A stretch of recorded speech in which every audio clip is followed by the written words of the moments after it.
What's up, my nerds? Coming to you live from Charlotte's nursery. I left my laptop at school, so we get a video tonight. And I'm going off of my phone, filming on Carly's phone. Let's take a look at what we got here. And I'm going to start from the bottom and work up. We got a few shakeups this week, and I'll try to give you a little breakdown on each of them. Starting at number 10 at the bottom. And even though he might get a win this week if Amari Cooper doesn't screw everything up tonight, sorry, Chuck, you're still at the end. Not much room for debate on that. Someone's at the front door. Trick-or-treaters are here.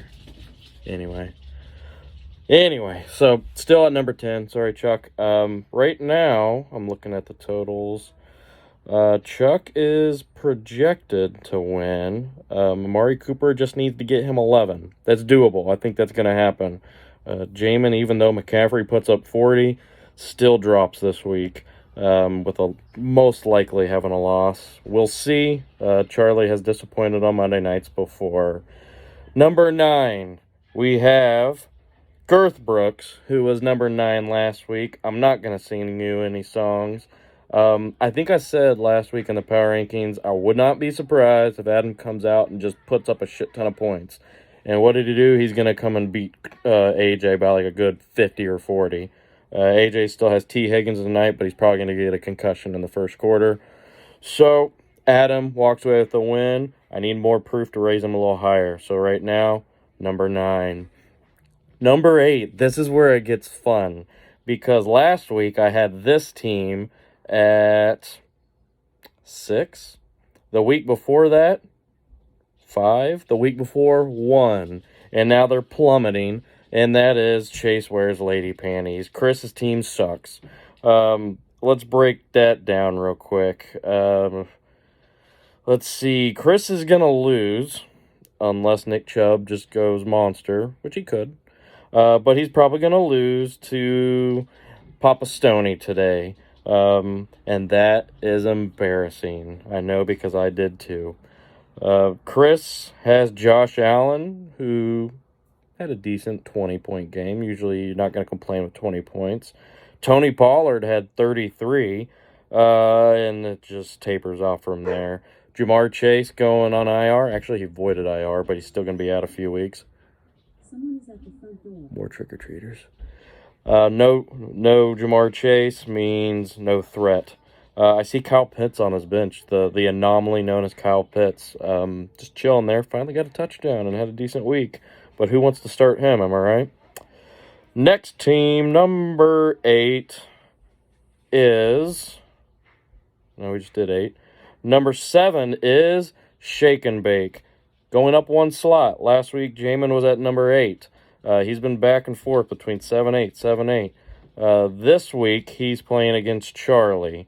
In that game that I was just talking about, that might come down to the wire.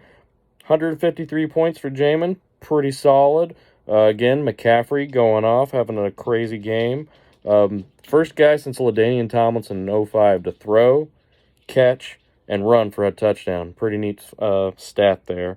But still, probably not going to be enough. Jamin's got a solid team. If his quarterbacks could stop sucking. Seriously, I wish Rodgers would quit sucking as bad as he does. Next one going up, number 6. He's rising, folks. We got Papa Stoney, who made some bold moves lately, and guess what paid off? The trade. You know, the one where everyone was bitching. But look who has 175 points this week. The guy who was on the losing end of the trade. Kyler Murray, 28 points. DeAndre Hopkins, 12 catches, 15 targets, 159 and a touchdown. Sounds like he's going off. And sounds like he's a top-tier wide receiver after playing only 2 games. He went into the week ranked at 64th in wide receiving. I'm very curious what he's going to be after the end of this week. I said before he's going to end the season as a top 25 wideout, even though he missed 6 games. I stand by it. It's going to happen, and we're seeing it happen. Papa Stoney coming in at 6. Number 5, a team who's dropping. Last week they were at 4. The week before number 1, I think. Anyway, last week there were 4. It's AJ. Sorry, AJ. You got an awesome team. Had an awesome team, but we're not afraid of it anymore. Lamar has come down to earth, and I'm still waiting to hear the late-breaking news. But Cooper Kupp hurt for a few weeks. Now he'll probably be healthy by playoff time, and that's good. And AJ's probably still going to make the playoffs. I don't think he has to worry about it. But for right now, no Cooper Kupp, no worries. If you're playing AJ in the next 3 to 4 weeks, I'd feel a little bit better about it. But he's still got a good enough team. He's middle of the pack. He's at number 5. Number 4. It's me. Team last week was ranked at number 5. The one thing I stubbed my toe on this week, and I regret it so much, is I decided to pull the trigger and gamble, thinking I needed to gamble, and put in Malik Willis. But Strider, you told me he wasn't gonna. You told me he wasn't gonna be good. Jamin said it too, but you didn't tell me he was gonna throw the ball 10 fucking times. What the hell is up with that? 10 passes. That's it. A whopping 1.95 points. Where I'm looking at Taylor Heineke, who I benched, yeah, he put up about 25. So I should have hit about 170-ish. I'm up on Sands by 13 going to the Monday night game, but I'm pretty damn sure Burrow's going to blow that away. Oh, he just threw a pick. That's kind of cool. I'm still going to lose this matchup probably. But I'm pretty happy with how things are going. All my good guys are getting back from byes. Debo going on bye. Maybe he'll get over that injury, whatever the hell's going on there. Whatever. Number 3, Kenny. What the hell's going on? I said before, Kenny's probably never dropping out of the top 3. He almost did today. I didn't feel good enough moving myself to 3 and knocking him to 4 because my team's not better than Kenny's. But couple back-to-back shit weeks.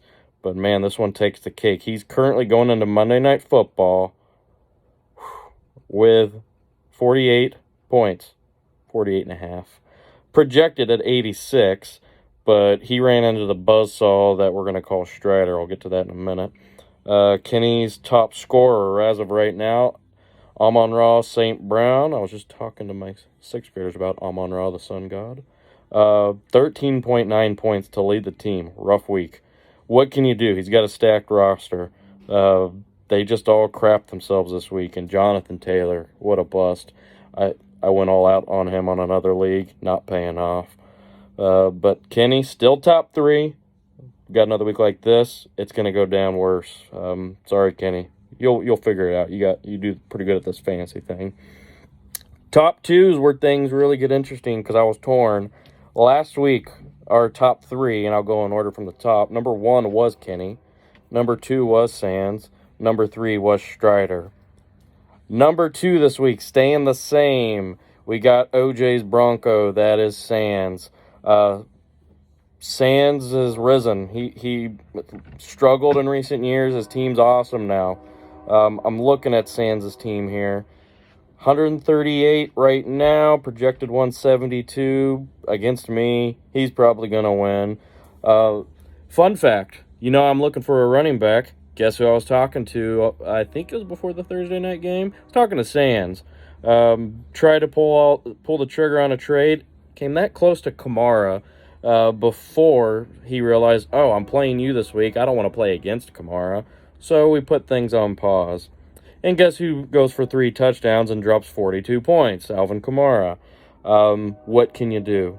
Then Stephon Diggs goes and wrecks the Packers. That was to be expected. Sands putting up another solid week. He stays at 2. But can we all agree that we have an undisputed number 1 this week? The guy whose team is always riddled by injuries, I think has only made the playoffs once in our league history.